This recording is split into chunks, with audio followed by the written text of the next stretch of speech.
पहाड़ों की वादियों में बसे हमारे उत्तराखंड में प्रकृति के अनगिनत उपहार हैं। ऊंचे ऊंचे देवदार, मीठे पानी के झरने और स्वाद से भरपूर पहाड़ी फल। लेकिन क्या आपने सुना है कि पहाड़ों का सबसे प्रिय फल काफल अब जनवरी में ही पकने लगा है?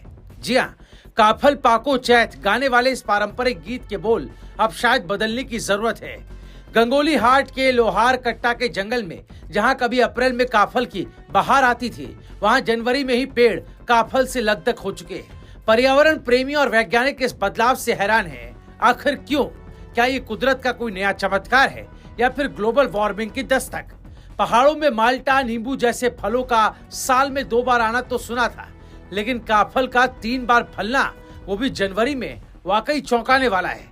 ये जलवायु परिवर्तन का असर है जो भविष्य के लिए खतरे की घंटी भी है। सिर्फ काफल ही नहीं, अल्मोड़ा के धौल छीना और बिनसर अभ्यारण्य में बुराश के फूल भी जनवरी में ही खिलाए हैं। मौसम वैज्ञानिकों के माने तो यह अनियमित तापमान और कम बारिश का नतीजा है।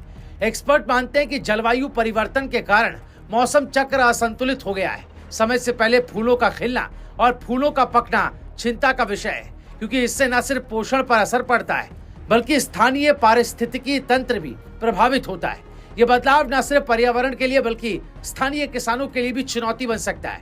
अगर फसलें अनियमित हो जाएंगी तो बाजार की मांग और आपूर्ति भी प्रभावित होगी। किसानों का कहना है कि पहले हम जानते थे कि काफल अप्रैल मई में आएगा, लेकिन अब इसका कोई तय समय सीमा नहीं रह गई। इससे हमारी आमदनी पर असर पड़ सकता है। जलवायु परिवर्तन का यह असर अब साफ दिखने लगा है।